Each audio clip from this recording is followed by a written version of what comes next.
Creep effect, paano ko raw ito ginawa? Sundan nyo lang ako, madali lang to, tara sa CapCut. Dapat meron na kayong video at saka image ng creep. Dito, mag-video lang kayo na tumutulay kayo. Tapos, kunyari, mahuhulog kayo.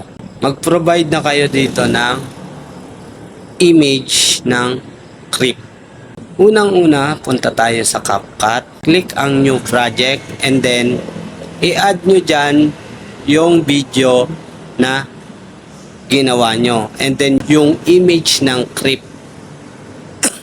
And then pagka naging okay na, i-click nyo yung photo na creep and then i-overlay nyo.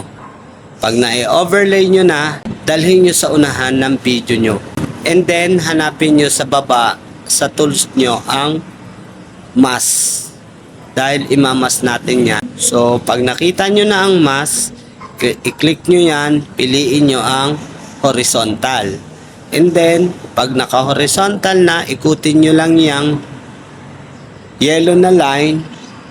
Dapat ang arrow mga kamix nasa taas. So, pag naging okay na, itapat nyo lang dun sa guhit ng tinutulayan nyo. Pag okay na itapat nyo na, hilahin nyo pataas ng bahagya yung arrow para hindi halata yung in-overlay natin, yung guhit. And then, pagka okay na, hanapin nyo, pahabain nyo lang yung image nyo na creep. Itapat nyo lang dun sa malapit na kayong mahulog. Yung hindi nakita yung inyong paa sa tinutulayan nyo. Kung okay na, i-click nyo lang yung dapat i-click para ma-highlight at ma-split at aalisin yan. Yung hindi kasali, aalisin natin.